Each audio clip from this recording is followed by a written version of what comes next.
Hello everyone. सो बेटा हम लोग कैपेसिटेंस स्टार्ट किया था और सबसे पहले हमने इलेक्ट्रिकल प्रॉपर्टीज ऑफ मटेरियल के बारे में पढ़ा था, कंडक्टर्स एंड डाइलेक्ट्रिक स्लैब के बारे में। पिछली वीडियो में हमने कैपेसिटेंस स्टार्ट किया था ना, कैपेसिटेंस क्या होता है और कैसे इलेक्ट्रिकल एनर्जी को स्टोर करता है। तो basically in the form of electric charge है ना, चार्ज स्टोर हो जाएगा उसके अंदर, जिस वजह से उसके अंदर क्या है कि इलेक्ट्रिकल एनर्जी स्टोर हो जाएगी। हमने जो स्टार्ट किया था बेटा, हमने टाइप्स ऑफ कैपेसिटर स्टार्ट किए थे। पैरेलल प्लेट कैपेसिटर स्टार्ट किया था, उस पैरेलल प्लेट कैपेसिटर की कैपेसिटेंस फाइंड आउट की थी हमने, है ना, और किन फैक्टर्स के ऊपर डिपेंड करती है। और उन पैरेलल प्लेट कैपेसिटर्स के साथ हमने dielectric slab and conducting slab को यूज किया था और देखा था कैपेसिटेंस के ऊपर क्या इफेक्ट हो रहा है उस चीज का। ओके, मैंने आपको बताया भी था हमारे कैपेसिटेंस जो है पैरेलल प्लेट कैपेसिटर के अलावा नेक्स्ट होते हैं स्फेरिकल कैपेसिटर होते हैं, है ना, स्फेरिकल कैपेसिटर। तो स्फेरिकल कैपेसिटर में क्या है बेटा, नेचुरल सी बात है, पैरेलल प्लेट कैपेसिटर में तो पैरेलल प्लेट्स थी। ओके, स्फेरिकल कैपेसिटर में क्या होगा, दो स्फीयर होंगे, है ना, दो कंसेंट्रिक स्फीयर होंगे। ओके, दो जो सरफेसेस हमने लेने हैं वो दो क्या होंगे, दो स्फीयर होंगे। ओके, अच्छा, स्फेरिकल कैपेसिटर करने से पहले मैं आपको करवाना चाहूंगा isolated spherical capacitor. Isolated spherical capacitor, तो आइसोलेटेड स्फेरिकल कैपेसिटर क्या होता है बेटा, देखो तो हमें पता है स्फेरिकल कैपेसिटर में क्या होंगे बेटा, स्फेरिकल सरफेस होंगे, है ना। तो पहला सरफेस है ये जिसका रेडियस है लेट्स से आर। ओके, और जो दूसरा सरफेस है ना बेटा उसका रेडियस जो होगा दैट इज इनफाइनाइट, मतलब सेकंड सरफेस है इंफिनिटी। ठीक है, second surface is at infinity. समझ गए ना बात को बेटा। ओके, अगर मैं इस स्फेरिकल सरफेस को प्लस क्यू चार्ज देता हूं, ओके, और इंफिनिटी के ऊपर पोटेंशियल आपको पता है बेटा जीरो हो जाएगा। इंफिनिटी के ऊपर पोटेंशियल क्या होने वाला है, जीरो होने वाला है। ओके, तो आपका एक तरह से यहां पे सिर्फ क्या है बेटा, सिंगल सरफेस ही है, एक ही सरफेस है, उसके ऊपर प्लस क्यू चार्ज है, तो इसे बोल देते हैं आइसोलेटेड स्फेरिकल सरफेस। अब इसकी कैपेसिटेंस निकालते हैं कितना होगा। ओके, तो अब देखो बेटा मैंने आपको बताया कि इस इंफिनिटी के ऊपर पोटेंशियल जीरो होने वाला है, इसके सरफेस के ऊपर लेट से पोटेंशियल v है, और this v will be equal to क्या होगा, 1/4 pi epsilon naught q upon r। ये रिजल्ट हम निकाल चुके हैं बेटा। इलेक्ट्रिक पोटेंशियल वाले पार्ट में मैंने आपको ये चीज इसीलिए करवाई थी ताकि वो रिजल्ट हम लोग यहाँ पे यूज कर सके। तो कैपेसिटेंस निकालने के लिए हमने Q एंड V का रिजल्ट निकाल लिया, तो यहां से Q इज इक्वल टू क्या आ जाएगा, 4 pi epsilon naught r into v।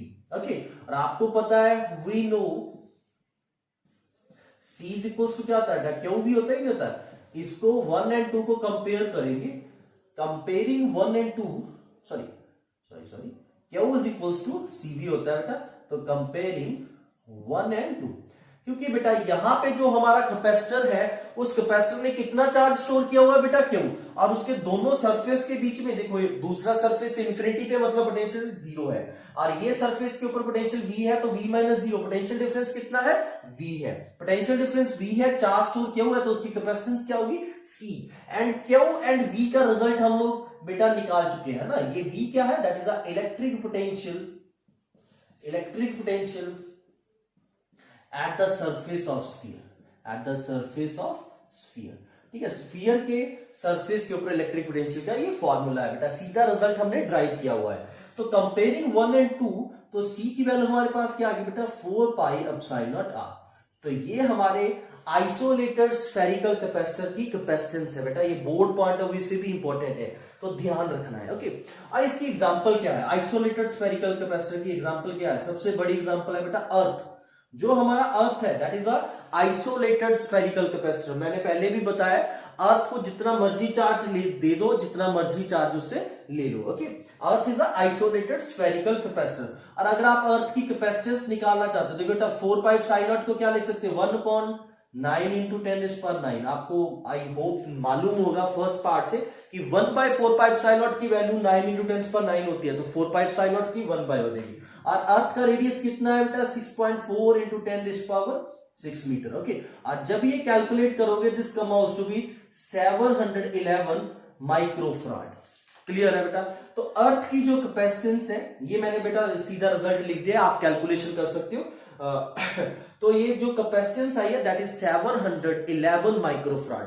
तो हमारा अर्थ जो है बेटा, देखो अर्थ का साइज कितना बड़ा है ना, और अर्थ का साइज इतना बड़ा होने के बावजूद अर्थ की जो कैपेसिटेंस है दैट इज 700 जस्ट माइक्रोफ्राड्स में। अर्थ की कैपेसिटेंस क्या है, जस्ट माइक्रोफ्राड, मतलब 1 माइक्रोफ्राड कैपेसिटेंस भी नहीं है अर्थ की। तो इसीलिए मैंने पिछली क्लास में बोला था जो कैपेसिटेंस का यूनिट फ्राड है ये अपने आप में बहुत बड़ा यूनिट है बेटा। ओके, जो हम नॉर्मल लाइफ में छोटे छोटे कैपेसिटेंस देखते हैं इनकी कैपेसिटेंस तो पिकोफ्राड में होती है। ओके, आप देख सकते हो अर्थ की जो कैपेसिटेंस है वो भी माइक्रोफ्राड्स में आ रही है। ओके, और आप ऐसा तो हो नहीं सकता अर्थ के ऊपर अर्थ से बड़ी चीज क्रिएट कर लो कोई, है ना, अर्थ से बड़े साइज का स्फीयर क्रिएट कर लो, तो ऐसा कोई पॉसिबिलिटी नहीं है। तो इसीलिए जो हम लोग regular day to day life में यूज करते हैं कैपेसिटर्स, तो उनकी कैपेसिटेंस काफी कम होती है, पिकोफ्राड में होती है, नैनोफ्राड्स में होती है, और अर्थ की जो है वो माइक्रोफ्राड में। और यहां से कंफर्म हो रहा है जो 1 फ्राड है that is a very large unit of capacitance. Okay, तो हमने आइसोलेटेड कैपेसिटर किया है बेटा। आइसोलेटेड कैपेसिटर में क्या होगा, सिंगल स्फेरिकल सरफेस होगा। दूसरा सरफेस कहां पे मान के चलेंगे हम, जैसे इंफिनिटी पे है वो। ओके, तो इस सरफेस के ऊपर अगर चार्ज क्यू है तो इसका मतलब इस आइसोलेटेड स्फेरिकल कैपेसिटर के पास कितना चार्ज है, क्यू, और इसके सरफेस के बीच में कितना पोटेंशियल डिफरेंस है, वी, तो इसकी कैपेसिटेंस सी, तो Q is equal to C V हो जाएगा बेटा। और हमने ये रिजल्ट पहले ही निकाल चुके हैं कि potential at the surface of spherical surface क्या आएगा, 1/4πε क्यू अपॉन आर। मैंने आपको पिछली वीडियो में बोला भी था, मेरे करवाने से पहले आप ये चीजें इमेजिन करके रखिए। ओके, तो ये हमारे पास था बेटा आइसोलेटेड स्फेरिकल सरफेस।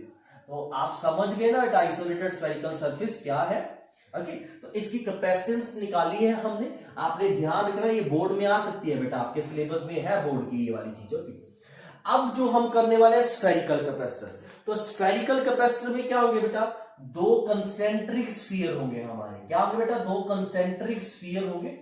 एक स्फीयर का रेडियस ए ले लेते हैं, दूसरे स्फीयर का रेडियस हम लोग बी लेट कर लेते हैं। R1 R2 भी लेट कर सकते हो, ए बी भी लेट कर सकते हो। ओके, और ये जो मैं यहां पे केस कर रहा हूं ना बेटा, ये जो हमारा केस है ये है inner surface at high potential, eight high potential. देखो बेटा पैरेलल प्लेट कैपेसिटर में क्या था, ये हमारा जो केस है इनर सरफेस को हाई पोटेंशियल पे रखेंगे। पैरेलल प्लेट कैपेसिटर में आप दोनों प्लेट में से किसी भी प्लेट को पॉजिटिव रख लो, किसी को भी नेगेटिव रख लो, वहां पे कैपेसिटेंस के ऊपर कोई डिफरेंस नहीं पड़ने वाला। यहां पे पड़ेगा, क्यों पड़ेगा और कैसे पड़ रहा है वो देखिए यहां पे।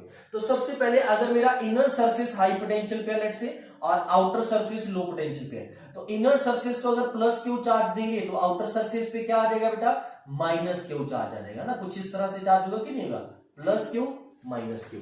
ठीक है बेटा, अगर आप देखोगे यहां से फी लाइन स्टार्ट होगी और यहां पे खत्म हो जाएगी। ये फी लाइन भी अगर आप दिखाना चाहोगे तो ऐसे ही दिखाओगे कि नहीं दिखाओगे। तो कैपेसिटर के ऊपर कितना चार्ज स्टोर है बेटा, क्यू चार्ज स्टोर है, और कैपेसिटर के दोनों सरफेस के बीच में पोटेंशियल डिफरेंस कितना क्रिएट किया हुआ, मैंने वी क्रिएट किया हुआ है। ओके, यहां से कोई फी लाइन बाहर को नहीं निकलने वाली बेटा, यहां तक फी लाइंस खत्म हो जाएंगे बस। तो इतनी सी स्पेस में हमारी एनर्जी स्टोर्ड है। आप ये भी देख सकते हो बेटा, जहां जहां पे इलेक्ट्रिक फील्ड होगी वहीं पे ही इलेक्ट्रिकल एनर्जी स्टोर होगी ना। तो अब इलेक्ट्रिक फील्ड इस स्पेस में कन्फाइंड है, तो इसी वॉल्यूम में हमारा इलेक्ट्रिकल एनर्जी यहां पे स्टोर रहने वाला है। ओके, तो अब हमें पता है बेटा, we know Q is equal to, यहां पे क्या हो जाएगा बेटा, सी वी हो जाएगा कि नहीं हो जाएगा। अब हमें क्यू एंड वी का रिलेशन निकालना है। देखो बेटा यहां पे V का मतलब क्या है, V का मतलब है potential difference between inner and outer sphere. Clear है। तो मैं सबसे पहले बेटा इलेक्ट्रिक पोटेंशियल निकाल रहा हूं इनर स्फीयर पे। इलेक्ट्रिक पोटेंशियल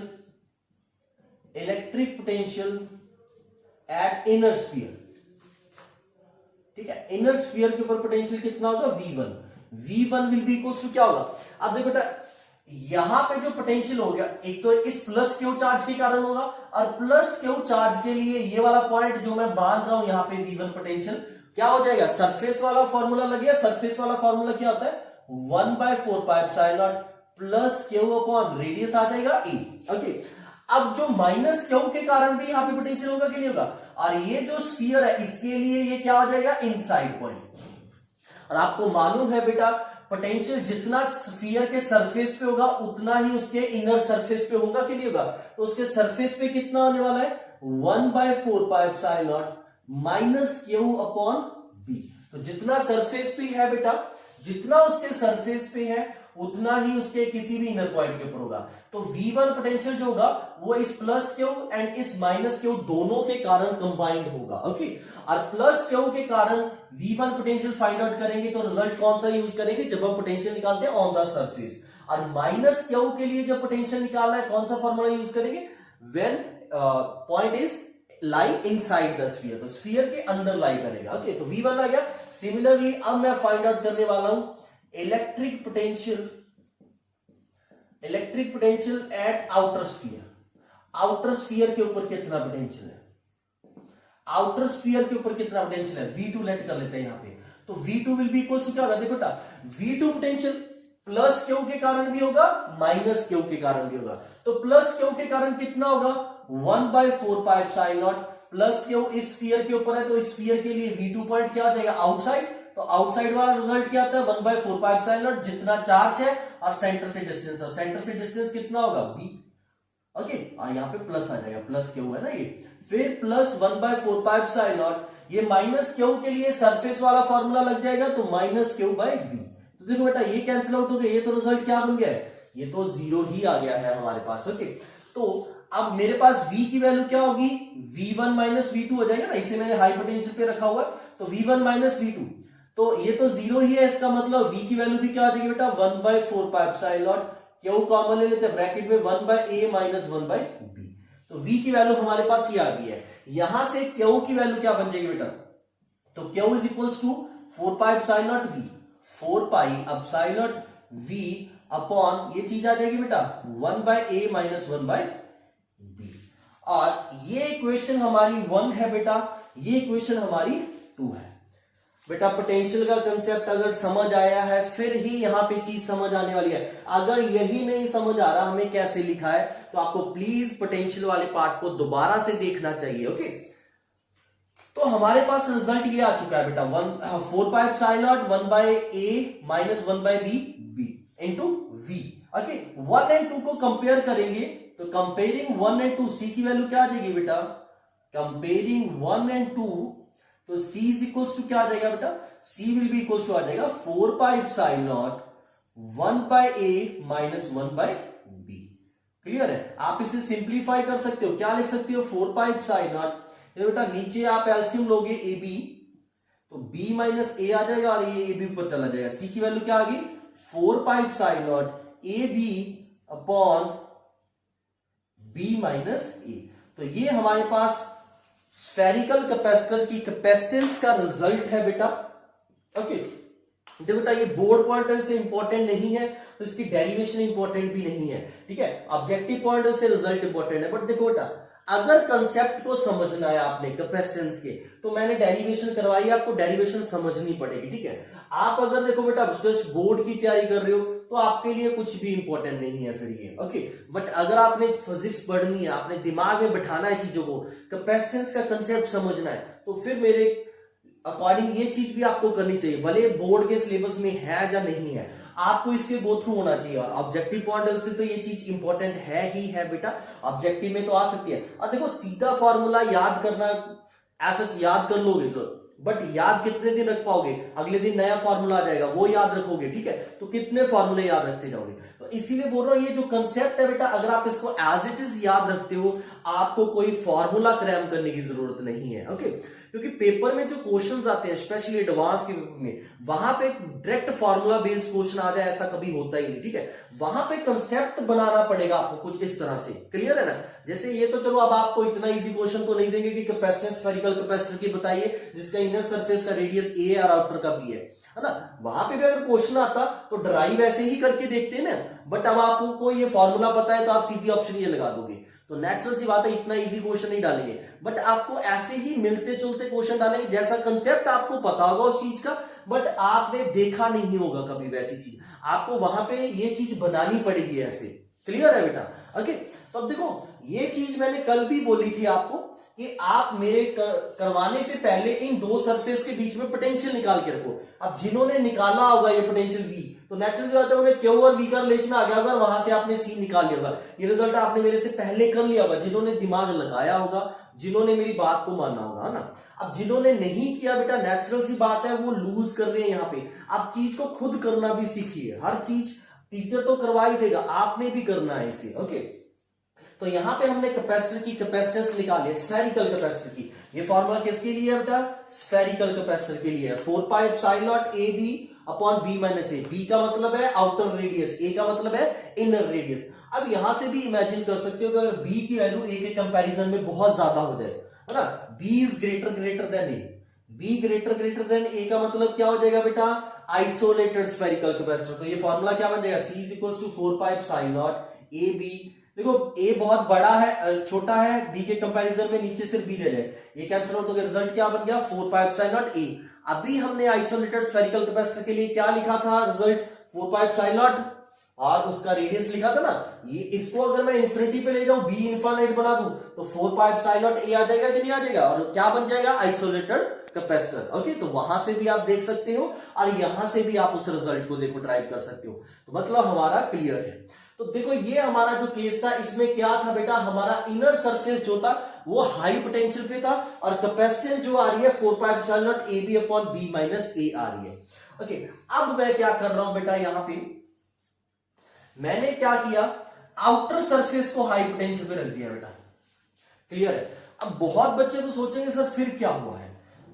अगर आउटर सरफेस को आउटर सरफेस को हाई पोटेंशियल पे रख दिया तो इससे क्या डिफरेंस आ गया? कैपेसिटेंस क्यों चेंज होगी? तो बेटा यहां पे आपको कुछ इस तरह से सोचना होगा, ठीक है। देखो इनर सरफेस लो पोटेंशियल पे है, आउटर सरफेस हाई पोटेंशियल पे है। तो मतलब क्या है? आउटर सरफेस के ऊपर अगर पोटेंशियल V है तो इनर सरफेस के ऊपर पोटेंशियल कितना हो जाएगा बेटा? 0 हो जाएगा। ओके, यहां पे भी ये चीज बनाई भी थी मैंने पहले भी, ठीक है। तो यहां पे उल्टा हो जाएगा। अब देखते हैं क्या बन रहा है हमारा रिजल्ट। लेट सी कि सेम आ रहा है कि नहीं आ रहा। चलो हम अभी नहीं बोलते कि जी डिफरेंट आएगा, बट सी कि डिफरेंट आता है कि नहीं आता है ना। चलो करके देखते हैं इसे भी, ठीक है। देखो मैं चाहूंगा यहां पे वीडियो पॉज करो और खुद सोच के देखो यहां पे क्या होने वाला है, ठीक है। अब देखो एक चीज देखो बेटा, अगर यहां से लेट से क्यू चार्ज गया है, यहां से क्यू चार्ज गया है, तो इधर से माइनस क्यू चार्ज गया होगा। कुछ इसी तरह से कैपेसिटर वर्क करता है कि नहीं करता? देखो बेटा यहां पे एक चीज होने वाली है आपकी, अगर मैं इसके ऊपर माइनस क्यू चार्ज रखूं तो इसके ये क्या आ जाएगा? प्लस क्यू आ जाएगा कि नहीं आ जाएगा? और बाहर वाले के ऊपर कितना आ जाएगा? नेट जो यहां से चार्ज फ्लो हुआ है प्लस क्यू, तो प्लस क्यू में क्या हो जाएगा बेटा? माइनस क्यू आ जाएगा। समझ आएगी नहीं ये बात बेटा? आउटर सरफेस को हाई पोटेंशियल पे रखा, क्लियर बेटा। यहां पे चार्ज डिस्ट्रीब्यूशन कुछ इस तरह से होने वाली है, ठीक है, पहले की तरह नहीं होगी अब, ठीक है। पहले क्या था? यहां पे प्लस क्यू था, यहां पे माइनस क्यू आ गया था, बाहर कोई चार्ज नहीं किया था। अब क्या है? आउटर स्फीयर पॉजिटिव चार्ज होने की वजह से क्या है? यहां से अगर प्लस क्यू गया है तो ये स्फीयर जो है, इस स्फीयर के आउटर सरफेस पे क्या होगा? प्लस क्यू चार्ज होगा कि नहीं होगा? और अगर मैं यहां पे इमेजिन करूं, यहां पे बेटा देखो एक और चीज का ध्यान रखना है, पोटेंशियल का, ठीक है। मैंने लेट कर लिया है, यहां पे माइनस क्यू है, यहां पे प्लस क्यू है। आप बोलोगे सर इसे कैपिटल क्यों नहीं रखा है, ठीक है। अभी पता चल जाएगा। अगर कैपिटल क्यू होगा यहाँ पे तो हमारा small Q is equal to capital Q अपने आप आ जाएगा, ठीक है। क्योंकि हमें बेटा बेसिक्स भी सही रखने हैं ना हमारे। वो क्या बेसिक्स है? वो ये है कि इस सरफेस के ऊपर पोटेंशियल 0 बनना चाहिए, इनर सरफेस के ऊपर पोटेंशियल क्या बनना चाहिए? अब 0 बनना चाहिए, क्योंकि अब इनर वाला लो पोटेंशियल पे है। पहले केस में आप देख सकते हो, हमें आउटर को क्या करा था बेटा? लो पोटेंशियल पे रखा था, आउटर पे 0 बन रहा था कि नहीं बन रहा था? जो चार्ज डिस्ट्रीब्यूशन वहां पे मैंने ली थी उसके अकॉर्डिंग तो बनना चाहिए था, इसका मतलब हमने सही चार्ज लेट किया था। अब मैंने यहां पे लेट कर लिया कि इनर स्फीयर के ऊपर अगर माइनस क्यू चार्ज है तो यहां पे क्या कर देगा? ये इंड्यूस प्लस क्यू कर देगा, और आउटर पे क्या कर देगा? ये माइनस क्यू कर देगा। प्लस जो बैटरी से चार्ज है, लेट्स से बैटरी से चार्ज क्यू फ्लो हुआ है, तो इस आउटर स्फीयर के ऊपर कितना चार्ज आ जाएगा? माइनस क्यू जो इंड्यूस हुआ है, और एक क्यू आ जाएगा। तो टोटल चार्ज आउटर स्फीयर के ऊपर इतना आ जाएगा कि नहीं आ जाएगा बेटा? अब क्या करना है? हमने पोटेंशियल निकालते हैं सबसे पहले बेटा। Electric potential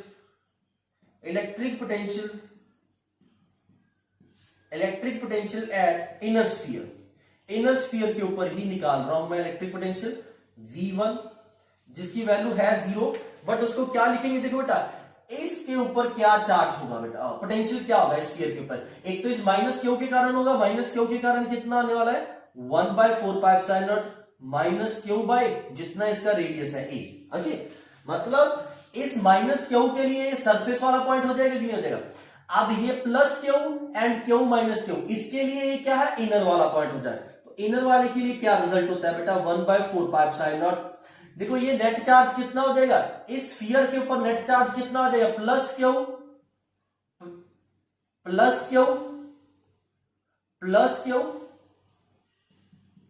plus Q minus small Q, है ना। तो ये कितना हो जाएगा, इन दोनों को ऐड करोगे तो कैपिटल क्यू रहेगा, कैपिटल क्यू अपॉन क्या आ जाएगा बेटा बी आ जाएगा। ओके, क्योंकि इन दोनों का एक ही स्फीयर के ऊपर है, एक ही रेडियस के ऊपर है ना, बी रेडियस के ऊपर है ना बेटा, तो इन दोनों का नेट चार्ज निकाल लिया, that is plus Q upon B कर दिया। क्योंकि इस पॉइंट के ऊपर पोटेंशियल निकालने के लिए इसे हमें क्या करना पड़ेगा बेटा, इसे हमें क्या करना पड़ेगा, इनर पॉइंट रीड करना पड़ेगा। इनर पॉइंट के ऊपर पोटेंशियल कितना होता है जितना उसके सरफेस के ऊपर होता है। ओके, तो ये रिजल्ट आ गया हमारे पास। अब ये इन्होंने जीरो बोला हुआ है, इक्वल्स टू इसे क्या बनना चाहिए यहाँ पे बेटा, ये जीरो के इक्वल बनना चाहिए यहाँ पे। अगर जीरो के इक्वल नहीं बनेगा ना फिर हमारा बेटा ये चीज नहीं सही होगी। हमने क्या बोला है, इनर सरफेस क्या होना चाहिए बेटा, लो पोटेंशियल पे होना चाहिए। ये वाला केस हमारा सेकंड केस चल रहा है, इनर सरफेस क्या होना चाहिए लो पोटेंशियल पे। तो लो का मतलब इनर सरफेस के ऊपर पोटेंशियल कितना होना चाहिए जीरो। और यहां से अगर देखो बेटा अब जीरो की इक्वल है, इसको इधर ले आते हैं 1/4πε0 q by a is equals to 1/4πε0 q by b. और ये कटिंग हो गई बेटा, तो यहां से आप देख सकते हो क्यू की वैल्यू क्या आ चुकी है आपके पास, क्यू इज इक्वल्स टू बन चुका है क्यू ए बाय बी। तो आप देख सकते हो यहाँ पे small Q and capital Q equal नहीं है। ओके, और एक चीज और देखो बेटा, यहाँ पे जो इलेक्ट्रिक फील्ड होगी, देखो ये पॉजिटिव चार्ज सरफेस है, ये नेगेटिव, तो एक इलेक्ट्रिक फील्ड इस एरिया में होगी, इस वॉल्यूम में होगी कि नहीं होगी, the volume between both the sphere, एक वहां पे इलेक्ट्रिक फील्ड होगी। और देखो बेटा ये चार्ज है और ये पॉजिटिव चार्ज होगा, तो इसके कारण एक इलेक्ट्रिक फील्ड यहाँ पे बाहर भी होगी कि नहीं होगी, मतलब यहां से लेके इन्फिनिटी तक भी इलेक्ट्रिक फील्ड होगी कि नहीं होगी। तो यहाँ पे पिछले वाले केस में सिर्फ इलेक्ट्रिक फील्ड इस रीजन में, इस वॉल्यूम में कन्फाइंड थी, मतलब इसी वॉल्यूम में एनर्जी स्टोर थी। अब जो एनर्जी स्टोर है इसमें तो है ही बेटा, एक इस स्पेस में भी, आउटसाइड द स्पेस में भी है। ओके, इसीलिए यहाँ पे कैपेसिटेंस चेंज हो जाएगी। अभी आप रिजल्ट भी देखोगे तो रिजल्ट डिफरेंट आएगा, मैं आपको पहले ही बता रहा हूं, पहले से रिजल्ट डिफरेंट हो गया है। क्लियर है बेटा। तो हमारे पास इस स्मॉल क्यू की वैल्यू क्या आ गई, capital Q A by B. Okay, अब हम लोग इस v की वैल्यू निकालते हैं। ठीक है, electric potential at outer sphere, electric potential at outer sphere, outer sphere के ऊपर कितना पोटेंशियल होगा V2। ठीक है, V2 देखो बेटा, अगर ये जीरो है और ये V2 है, ठीक है, नेचुरल सी बात है, यहां पे V लिख रहा हूं तो V2 माइनस जीरो V ही बनने वाला है ना आपका, तो इसे मैं V ही लेट कर लूं बेटा। आई होप ये चीज क्लियर है आपको। मैंने दोनों सरफेस के बीच में पोटेंशियल डिफरेंस कितना लेट किया हुआ बेटा, V लेट किया हुआ। अगर ये जीरो पे है तो यहां पे क्या होगा V, तो V की वैल्यू क्या होगी, अब देखो बेटा यहां पे पोटेंशियल एक इस माइनस क्यू के कारण होगा, कितना होगा 1/4πε0 माइनस क्यू बाय क्या आ जाएगा बेटा B आ जाएगा, क्योंकि इस माइनस क्यू के लिए ये क्या है आउटर पॉइंट है। ओके, फिर इस प्लस क्यू के लिए निकालेंगे, तो इस प्लस क्यू के लिए क्या आ जाएगा 1/4πε0 प्लस क्यू। अब इस प्लस क्यू के लिए क्या है, ये सरफेस का पॉइंट हो गया, प्लस क्यू बाय क्या आ जाएगा बेटा B आ जाएगा। ओके, नेक्स्ट, अब ये वाला भी तो है ना हमारे पास, इसका क्या होगा 1/4πε0 जितना चार्ज है, और इसके लिए भी क्या है सरफेस वाला केस ही है, तो सरफेस वाला केस लगा दिया। ये देखो बेटा आपका कैंसिल आउट हो गया, तो v इज इक्वल टू क्या आ गया 1/4πε0, नीचे b आ गया क्यू माइनस क्यू। देखो बेटा मैंने क्या बोला है, इस स्फेरिकल कैपेसिटर को बैटरी ने कितना चार्ज दिया है क्यू, और कितना पोटेंशियल क्रिएट किया बैटरी ने v, और यहाँ पे क्यू इज इक्वल टू क्या होने वाला है cv होने वाला है कि नहीं होने वाला, हमें पता है। ये चीज तो हमेशा वैलिड रहेगी कि नहीं रहेगी, क्योंकि इस फॉर्मूला में क्यू का मतलब होता है नेट चार्ज कितना दिया। बेटा ये माइनस क्यू प्लस क्यू क्यों हुआ है, इंडक्शन की वजह से, बट बैटरी से नेट चार्ज तो इसने कितना लिया है प्लस क्यू ही लिया है कि नहीं लिया बेटा। ओके, और सी कैपेसिटेंस है, तो वी क्या है उनके बीच में, पोटेंशियल डिफरेंस। ओके, क्यों हमें ये रिजल्ट क्या चाहिए, कैपिटल क्यू एंड वी की फॉर्म में चाहिए। स्मॉल क्यू को एलिमिनेट कर देते हैं, तो स्मॉल क्यू को एलिमिनेट कर दिया, लो जी। ओके, ये रिजल्ट बन गया। तो ये क्या आ जाएगा, यहां से क्यू कॉमन ले लेते हैं, v is equals to Q upon 4 pi epsilon naught b, और यहां पे रिजल्ट क्या रह जाएगा, 1 minus a by b। Clear है बेटा। तो क्यू इज इक्वल्स टू क्या बन रहा है, let's see, Q is equals to बन गया है 4 pi epsilon naught b into v upon 1 minus a, और यहां पे अगर मैं बेटा b एलसीएम भी ले लेता हूं, b minus a upon b हो जाएगा, और ये b जब ऊपर चला जाएगा तो यहां पे क्या आ जाएगा बेटा, 20 क्या आ जाएगा कि नहीं आ जाएगा। आई होप मैंने ये सॉल्व कैसे किया, इसमें कुछ नहीं किया बेटा, बी एलसीएम ले लिया, b माइनस ए, और ये b ऊपर जाएगा तो इस b के साथ क्या हो जाएगा बेटा, मल्टीप्लाई हो जाएगा। ओके, तो अब अगर हम सिंप्लीफाई करें इसको और इसको कंपेयर करें, therefore c will be equal to क्या आ जाएगा बेटा, 4 pi epsilon naught b square by b minus a. तो हमारे पास रिजल्ट अब ये बन चुका है 4 pi epsilon naught b square by b minus a. तो ये रिजल्ट डिफरेंट है। पहले क्या रिजल्ट आया था बेटा, c is equals to 4 pi epsilon naught a b by b minus a. ये रिजल्ट क्या कब है बेटा, when inner surface at high potential is at high potential. Okay, और ये जो अभी हमने ड्राइव किया ये फॉर्मूला कब है, when inner surface is at low potential. तो देख सकते हो बेटा दोनों फॉर्मूलाज में डिफरेंस आया कि नहीं है, कैपेसिटी चेंज हो गई है। देखो बेटा अगर आप यहां पे भी देखोगे तो कैपेसिटी हमें दिख रही है, चेंज हो रही है। यहां पे एक कैपेसिटर तो ये बन जाएगा, एक यहां के बाहर भी कैपेसिटर होगा, मतलब एक आइसोलेटेड कैपेसिटर भी होगा। यहां पे एक कैपेसिटर नहीं होंगे, दो कैपेसिटर होंगे, एक कैपेसिटर ये हो जाएगा, एक कैपेसिटर ये हो जाएगा, है ना। वहां पे सिर्फ एक सिंगल ही कैपेसिटर था, क्योंकि इलेक्ट्रिक फील्ड पॉजिटिव से स्टार्ट होकर नेगेटिव में टर्मिनेट हो जाती है, इसके आगे इलेक्ट्रिक फील्ड नहीं जाएगी।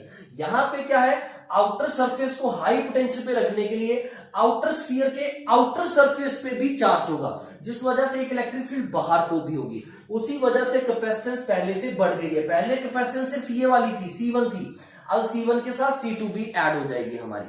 क्लियर है बेटा ये चीज।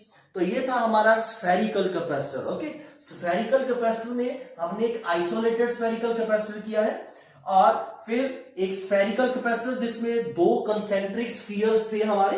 ओके, उनमें भी हमने दो केसेस कर लिए हैं, जब इनर सरफेस हाई पोटेंशियल पे है और जब इनर सरफेस लो पोटेंशियल पे है। दोनों केसेस में कैपेसिटेंस क्या हो रही है बेटा, चेंज हो रही है। विद लॉजिक किया है बेटा, यहां पे मैंने कोई किसी चीज के साथ धक्का मुक्की नहीं की है, नॉर्मली जो लॉजिक लगते हैं वही लगाए हैं मैंने। ओके, आपको बोल रहा हूं ये चीज देखो, मैंने आपको इनर सरफेस पॉजिटिव के लिए करके दे दिया था, है ना। आपको अगर पेपर में क्वेश्चन आ जाता उल्टा, तो फिर वहां पे बच्चे सीधा ये सोचते हैं कि यार कोई डिफरेंस नहीं पड़ेगा। देखना कितना डिफरेंस पड़ गया है। बट एक बार वही है, एक बार आंसर को कंफर्म करने से पहले आप लॉजिक लगा के देखिए कोई डिफरेंस तो नहीं पड़ रहा। देखो मैंने जब देखा, मेरे को यहीं से क्लियर हो गया कि यार फीलिंग बाहर भी क्रिएट होंगी, तो नेचुरल सी बात है कुछ तो डिफरेंस आएगा, हमें यहाँ पे सोचना पड़ेगा। क्लियर है, तो वो सोचा और रिजल्ट हमारे सामने है, डिफरेंस आया भी है यहाँ पे। तो ये हमारा स्फेरिकल कैपेसिटर था बेटा। Okay, moving on to next, जो हमारा नेक्स्ट पार्ट है बेटा वो है सिलेंड्रिकल कैपेसिटर। सिलेंड्रिकल कैपेसिटर मैंने आपको बोला था, सिलेंड्रिकल कैपेसिटर के लिए भी, सिलेंड्रिकल कैपेसिटर क्या होता है बेटा, सिलेंड्रिकल कैपेसिटर में हमारे पास दो सिलेंड्रिकल सरफेस होंगे जो कि कोएक्सियल होंगे, है ना। दो कोएक्सियल सिलेंड्रिकल सरफेस होंगे कुछ इस तरह से। तो एक का रेडियस a ले लेते हैं बेटा, और दूसरे का रेडियस हम लोग b कंसीडर कर, let's say this is it's common axis, और पहले का रेडियस a है और बाहर वाले का रेडियस हम लोग b कंसीडर कर लेते हैं बेटा। ओके, तो एक रेडियस a है, second radius is b। Okay, इसमें मैंने कुछ इस तरह से इनर सरफेस को हाई पोटेंशियल पे रख लिया, आउटर को लो पे रखे, और दोनों सरफेस के बीच में पोटेंशियल डिफरेंस v रख दिया। और लेट्स से इसके ऊपर चार्ज प्लस क्यू आ गया है और इसके ऊपर क्या आ गया है, माइनस क्यू आ चुका है बेटा। ओके, तो plus q and minus q आ चुका है, इलेक्ट्रिक फील्ड यहां से यहां तक इलेक्ट्रिक फील्ड होगी, इसके आगे कोई इलेक्ट्रिक फील्ड होगी। तो मतलब ये जो वॉल्यूम है, दो स्फेरिकल सिलेंडर जो बने हैं, सरफेसेस बने हैं ना जो, उनके बीच का जो वॉल्यूम है वहीं पे ही इलेक्ट्रिकल एनर्जी हमारी स्टोर होगी कि नहीं होगी। और यहां पे भी आप क्या लिख सकते हो, we know Q is equals to CV।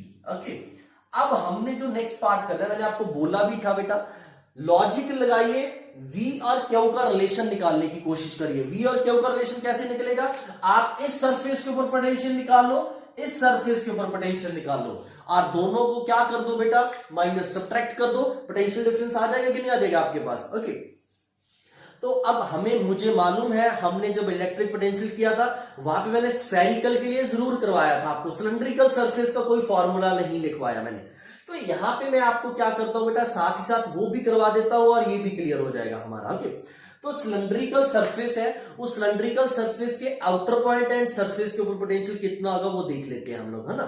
तो नॉर्मली अगर आप यहां की भी बात करोगे बेटा, देखो एक रिजल्ट ड्राइव किया था हमने इन्फानाइट लॉन्ग वायर के लिए निकाला था हमने। एक वायर है, अगर इन्फानाइट लॉन्ग वायर है, इस इन्फानाइट लॉन्ग वायर से r डिस्टेंस के ऊपर यहां पे इलेक्ट्रिक फील्ड E थी, तो E का रिजल्ट क्या आया था बेटा, lambda by 2 pi epsilon naught r। ये रिजल्ट सबको याद है, हमने इलेक्ट्रिक फील्ड का रिजल्ट ड्राइव किया था फॉर इन्फानाइट लॉन्ग वायर। ठीक है, अगर मैं इस वायर को सिलेंड्रिकल वायर बना दूं, इस वायर को सिलेंड्रिकल वायर बना दूं, क्लियर है, इस वायर को मैं सिलेंड्रिकल वायर बना दूं और इस सिलेंड्रिकल वायर में लेंथ ज्यादा है as compare to its radius, तो तब भी रिजल्ट हमारा इस सिलेंडर के एक्सिस से r डिस्टेंस के ऊपर अगर आप इलेक्ट्रिक फील्ड निकालोगे तो रिजल्ट वही आने वाला है, lambda upon 4 pi epsilon naught r। Okay, और लैम्डा को क्या लिख सकती हो, चार्ज पर यूनिट लेंथ लिख सकते हो ना। लैम्डा क्या था बेटा, सॉरी यहां पे 2 पाई आएगा, यहां पे 2 पाई आएगा, और लैम्डा को क्या लिख सकते हो बेटा, चार्ज पर यूनिट लेंथ लिख सकते हो, और यहां पे नीचे क्या आ जाएगा बेटा, एल, लेंथ भी आ जाएगा। लेंथ क्या होता है, सिलेंडर की लेंथ एल। तो ये इलेक्ट्रिक फील्ड का फॉर्मूला है, आप ट्राई भी कर सकते हो बेटा, आप electric field due two cylinder निकाल के देखना किसी भी r डिस्टेंस से फ्रॉम इट्स एक्सिस, तो रिजल्ट यही आएगा। आप सीधा गॉस थ्योरम यूज करके भी कर सकते हो, अगर आप कूलम्स लॉ से निकालना चाहते हैं कूलम्स लॉ से भी निकाल सकते हो, रिजल्ट आपका यही आएगा जो मैंने सामने लिखा हुआ है। तो सिलेंडर के एक्सिस से r डिस्टेंस के ऊपर इलेक्ट्रिक फील्ड कितना है, Q by 2 pi epsilon naught r by L. Okay, तो अब इसी रिजल्ट को हम लोग यहां पे यूज करेंगे और पोटेंशियल डिफरेंस निकाल लेंगे। ओके, तो देखो बेटा हमारे पास क्या है, ये सिलेंडर है, ठीक है, दो सिलेंड्रिकल सरफेस है, मैंने इन सिलेंड्रिकल सरफेस के एक्सिस से r डिस्टेंस के ऊपर, ठीक है बेटा, एक इमेजिनरी एलिमेंट्री सिलेंडर कंसीडर कर लिया है। क्लियर है, इस सिलेंडर का रेडियस r हो जाएगा कि नहीं हो जाएगा बेटा, और इस सिलेंडर की थिकनेस, लेट्स से इस सिलेंडर की जो थिकनेस है वो dr है। सिलेंडर की थिकनेस कितनी है बेटा, dr है। इस सिलेंडर की जो थिकनेस है, यहां पे ये जो थिकनेस है सिलेंडर की वो क्या है बेटा, dr है। सिलेंडर की थिकनेस कितनी है, dr है। और इस जो ये मैंने एलिमेंट्री सिलेंडर कंसीडर किया है, इसके inner and outer potential difference कितना है, dv। ठीक है, और हमें पता है बेटा, सबसे पहले small electric potential across elementary cylinder, ठीक है, dv will be equal to क्या होगा, negative of E dot D R होगा कि नहीं होगा बेटा। ये तो बेसिक डेफिनेशन लगाई है मैंने। यहां पे इस सिलेंडर के अलोंग यहां पे इलेक्ट्रिक फील्ड ई है और इसकी थिकनेस डी आर है, तो E dot D R, negative of E dot D R will be equal to इस सिलेंडर, ये जो सिलेंडर है जिसकी थिकनेस डी आर है, तो इस डी आर थिकनेस के क्रॉस पोटेंशियल डिफरेंस स्मॉल जो है वो है डीवी। ओके, अब क्योंकि बेटा पोटेंशियल वेरी करेगा, यहां पे इलेक्ट्रिक फील्ड वेरी करेगी, पोटेंशियल भी वेरी करने वाला है हमारा, तो इसीलिए हमें पहले स्मॉल के लिए निकाला है। अब टोटल पोटेंशियल डिफरेंस हमने निकाला है बेटा, इस सरफेस से लेके इस सरफेस तक। ओके, तो टोटल पोटेंशियल डिफरेंस के लिए क्या निकाल करेंगे, total electric potential difference, total electric potential difference between cylindrical surfaces v will be equal to क्या आ जाएगा बेटा, इंटीग्रेशन ऑफ dv आ जाएगा कि नहीं आ जाएगा। तो अब इंटीग्रेशन करते हैं हम लोग। तो इंटीग्रेशन में क्या होगा, dv को इंटीग्रेट करेंगे, मतलब क्या है हमारे पास v की वैल्यू क्या आ जाएगी बेटा, v will be equal to आ जाएगा negative of integration of e dot dr, और e डॉट dr का मतलब e dr cos 0 हो जाएगा कि नहीं हो जाएगा। e की वैल्यू डालते हैं अब यहाँ पे, e की वैल्यू क्या है, अच्छा एक चीज और बेटा, यहाँ पे जब मैंने इंटीग्रेट किया तो ये इंटीग्रेशन जो dv की इंटीग्रेशन होने वाली है, देखो इनर जो है, इनर सरफेस क्या है बेटा, हाई पोटेंशियल पे है, v पे है, तो v टू 0 करेंगे बेटा ये, तो इसीलिए ये क्या बन जाएगा, dv की इंटीग्रेशन v टू 0 क्यों की है बेटा, क्योंकि मैं जो मूवमेंट dr की डायरेक्शन देखो बेटा क्या है, मैं ऊपर को जा रहा हूं, e डॉट dr cos 0 तभी बनेगा कि नहीं बनेगा, ध्यान रखना इस चीज का। ओके, dr का मतलब है क्या है, in the direction of electric field move कर रहा हूं, in the direction of electric field move कर रहा हूं, तो यहां पे आपको पता होना चाहिए dv को जब इंटीग्रेट करेंगे तो v टू 0 हो जाएगा, क्योंकि इनर सरफेस क्या है, हाई पे है, आउटर सरफेस क्या है, लो पे है। तो यहां पे क्या आ जाएगा बेटा, 0 माइनस v आ जाएगा कि नहीं आ जाएगा, तो यहाँ पे ये माइनस v, तो ये सबसे पहले तो ये नेगेटिव नेगेटिव आपका कैंसिल आउट होने वाला है। ओके, ये नेगेटिव आया भी इसीलिए था क्योंकि इसका मतलब होता है इलेक्ट्रिक फील्ड की डायरेक्शन, वो कैसे कैंसिल आउट हो गया वो मैंने दिखा भी दिया है। अब जो यहाँ पे इलेक्ट्रिक फील्ड होगी बेटा, देखो इस पॉइंट के ऊपर इलेक्ट्रिक फील्ड सिर्फ इस इनर स्फीयर के चार्ज के कारण होगी, आउटर स्फीयर के चार्ज के कारण नहीं होगी। वो क्यों, आपको पता है ये हॉलो स्फीयर है, हॉलो स्फीयर के आउटर चार्ज के कारण अंदर कोई इलेक्ट्रिक फील्ड नहीं होती। तो इलेक्ट्रिक फील्ड अगर इस सरफेस के ऊपर चार्ज प्लस क्यू है, मैंने आपको बताया किसी भी सिलेंडर के कारण इलेक्ट्रिक फील्ड उसकी एक्सिस से r डिस्टेंस के ऊपर क्या फॉर्मूला है, Q upon 2 pi epsilon not, उसका रेडियस इनटू l, इनटू क्या आ जाएगा बेटा dr। ओके, l क्या है, इसका लेंथ है, इस सिलेंड्रिकल कैपेसिटर की क्या है बेटा, l क्या है, लेंथ है।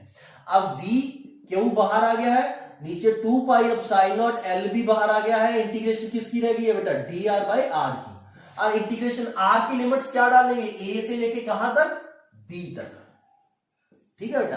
तो अब इंटीग्रेशन करेंगे तो क्या रिजल्ट बनेगा, dr बाई r की इंटीग्रेशन क्या आती है, नेचुरल लॉग ऑफ r, और लिमिट्स डाल देंगे b टू a, तो v इज इक्वल्स टू आ जाएगा हमारे पास, मैं थोड़ा सा शॉर्टकट मार्क चलो नहीं लिख देता हूं, v इज इक्वल्स टू क्या देगा, q upon 2 pi epsilon naught l, और ये क्या आ जाएगा log b minus log a, और log b minus log a क्या होता है, log b बाई a। यहां पे से पे रहा नहीं गया, ये देखो करना पड़ेगा, आई होप आपको लॉग की इतनी चीजें पता होंगी। ओके, तो q by 2 pi epsilon naught l natural log of b by a।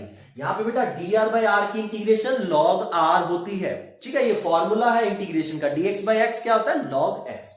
Upper limit डाला log b minus log a, और log b minus log a क्या होता है, log b बाई a होता है बेटा। ओके, लॉग की प्रॉपर्टीज पढ़ना, तो q इज इक्वल टू क्या हो गया, 2 pi epsilon naught l upon natural log of b by a into क्या देगा बेटा v।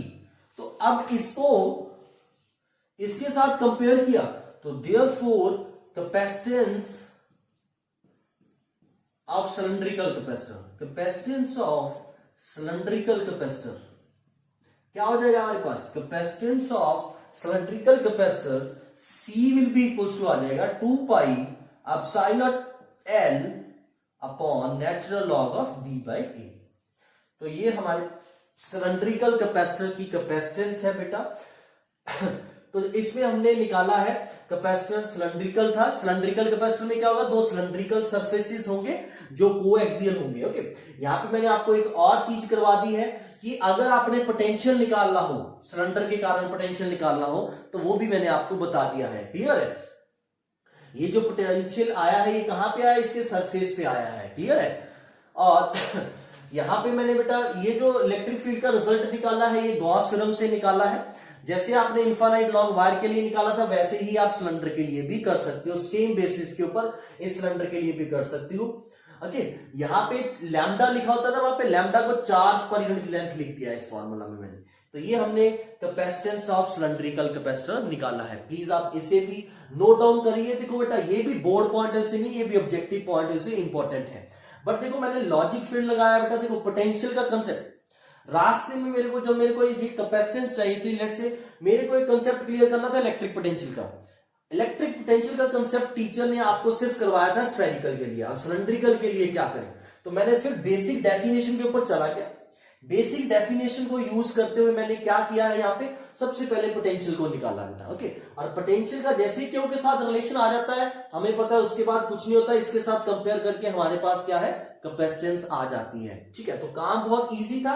बट देखो यहाँ पे एक चीज और सिखा दी है मैंने, पिछली डेरिवेशन में स्फेरिकल वाली में ये रिलेशन मैंने सीधा लिख लिया था, क्योंकि ये हमने इलेक्ट्रिक पोटेंशियल वाले चैप्टर में ड्राइव किया था। बाय चांस आपको भी ऐसी प्रॉब्लम आ सकती है बेटा कि क्लास में हमने वो चीज ड्राइव ना की हो जिसका आपको रिलेशन चाहिए हो, तो वहां पे भी कोई ज्यादा समय नहीं लगेगा। देखो कुछ समय लगा है क्या, नहीं, कुछ समय नहीं लगा है, हमने तुरंत उसे क्या करना है, वहां पे ड्राइव करना है बेटा, और जैसे ही ड्राइव हो जाएगा आपका क्वेश्चन सॉल्व हो जाएगा। ओके, तो इसे भी नोट डाउन करो।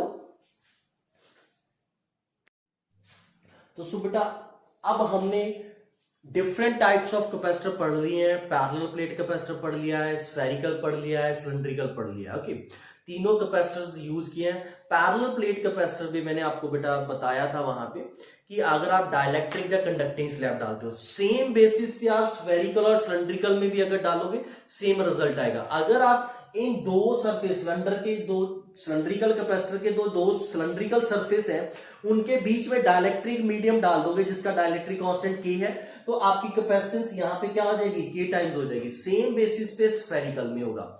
स्फेरिकल में भी अगर आप डाइलेक्ट्रिक स्लैब मीडियम डाल देते हो बिटवीन बोथ द स्फीयर्स, तो आपका जो बेटा रिजल्ट है उसमें कैपेसिटेंस के टाइम्स बढ़ जाएगी। ओके, आप ड्राइव करना चाहते हो, ड्राइव करके भी देख सकते हो, रिजल्ट वही आने वाले हैं। ठीक है, जो इफेक्ट वहां पे पैरेलल प्लेट में पड़ा था ना कैपेसिटेंस, सेम बेसिस पे इफेक्ट यहां पे पड़ेगा। क्लियर है? आप अगर प्रॉपर्ली डिराइव करना चाहते हो, आप ड्राइव भी करके देख सकते हो। मैंने आपको पैरेलल प्लेट के लिए बता दिया, हिंट दे दिया था। यहां पे भी आप बिल्कुल वैसे ही करके देख सकते हो। ठीक है, घर पे बेटा अगर आप ऐसी चीजें करोगे आपका इंटरेस्ट बढ़ेगा चीज में। ठीक है, और करने का दिल करेगा, तो आप ऐसा करके देख सकते हो। कोई भी और प्रॉब्लम आ रही है वो भी पूछिए। ठीक है, तो ये मैंने यहाँ पे सिलेंड्रिकल और स्फेरिकल की है आज। ठीक है, तो हमने कैपेसिटर्स की कैपेसिटेंस निकाली, डिफरेंट टाइप ऑफ कैपेसिटर की कैपेसिटेंस निकाली है। हमने देखा है कि 1 फराड जो कैपेसिटेंस का यूनिट है वो बहुत बड़ा यूनिट है, क्योंकि हमारी पूरी अर्थ का कैपेसिटेंस भी 1 फराड नहीं है, वो भी माइक्रो फराड्स में है ना। तो एक चीज ये भी है, और दूसरा हमने ये जो ड्राइव किए हैं बेटा रिलेशन, इनमें जो आइसोलेटेड स्फेरिकल कैपेसिटर की डेरिवेशन है वो बोर्ड पॉइंट ऑफ व्यू से इंपॉर्टेंट है। बाकी की derivation board point of view से इंपॉर्टेंट नहीं है, रिजल्ट इंपॉर्टेंट है ऑब्जेक्टिव पॉइंट से। बट डेरिवेशन करने का मेरा बेटा क्या मतलब था, क्यों की मैंने, क्योंकि बेटा ये डेरिवेशन से हमें बहुत कुछ सीखने को मिलता है। कंसेप्ट कैसे अप्लाई करना है वो सीखने को मिलता है। ओके, देखो सिंपल सी बात है बेटा, एज अ टीचर अगर मैं इतना बता दूं Q is equal to CV होता है और V का मतलब यहाँ पे दोनों सरफेस के बीच का पोटेंशियल है, आपने इलेक्ट्रिक पोटेंशियल का कंसेप्ट सीखा हुआ है, तो आपको सीधा, मैंने पिछली क्लास में ये बोला भी था करके रखने के लिए, आप ये वाला रिजल्ट ड्राइव करो पहले। ठीक है, आपको ये खुद सोचना चाहिए, खुद इमेजिन करना चाहिए, टीचर के ऊपर इतना डिपेंडेंट नहीं रहना कि हर चीज छोटी छोटी वो बताए, आपने खुद भी इमेजिन करना है इस चीज को। ओके, बहुत जरूरी है बेटा, क्योंकि टीचर्स आपको अब करवा देंगे, आगे करवा देंगे, लेकिन आपको एक दिन खुद सोचना पड़ेगा चीज को कैसे बनाना है, कैसे कंसेप्ट को इंप्लीमेंट करना है। देखो कैपेसिटेंस का कंसेप्ट तो यही है, Q is equal to CV। यहाँ पे V का relation in the form of Q निकाला है, तो ये तो हम इलेक्ट्रिक पोटेंशियल में भी कर सकते थे ना। ये वाली डेरिवेशन जो हमने आज की है, ये हम लोग क्या है इलेक्ट्रिक पोटेंशियल वाले में भी कर सकते थे। जिन्होंने वहां पे करके देखी होगी ना बेटा, उन्होंने आज सीधा यहाँ पे रिजल्ट यूज कर लेंगे वो। क्लियर है? तो इस तरह से आप घर पे रिजल्ट्स ड्राइव कर करके देखिए बेटा, आपका काम इजी होता जाएगा। और आपको बेटा देखो क्वेश्चंस करने में उतना क्वेश्चन करने में भी इजी लगेगा आगे जाके, और इवन आपकी डेरिवेशंस भी इजी बन जाएंगी। जिन्होंने ये ड्राइव किया होता वो आज सीधा यहां से फॉर्मूला लिख सकते कि नहीं लिख सकते, उन्हें यहां पे ड्राइव करने की जरूरत नहीं पड़ने वाली थी, है ना। तो इसीलिए बोल रहा हूं चीज को थोड़ा सा अभी दिमाग लगा के डीपली सोचिए, अभी टाइम है हमारे पास। तो आज के लिए इतना ही। नेक्स्ट क्लास में हम लोग कैपेसिटेंस को और आगे पढ़ेंगे, कैपेसिटेंस के बारे में और चीजें पढ़ेंगे, जैसे इलेक्ट्रिकल एनर्जी कितनी स्टोर्ड है कैपेसिटर के अंदर वो पढ़ेंगे। क्लियर है बेटा? किसी भी कैपेसिटर के अंदर कितनी एनर्जी स्टोर है वो पढ़ेंगे। ऐसे आप वो चीज भी खुद निकाल सकते हो। ठीक है, मैंने आपको एक कंसेप्ट बताया था इलेक्ट्रिक पोटेंशियल चैप्टर में कि अगर एक किसी सरफेस के पास, एक स्फेरिकल सरफेस के पास क्यों चार्ज है तो उसके पास कितनी एनर्जी स्टोर होगी, हमने वहां पे रिजल्ट निकाला था, ध्यान देना।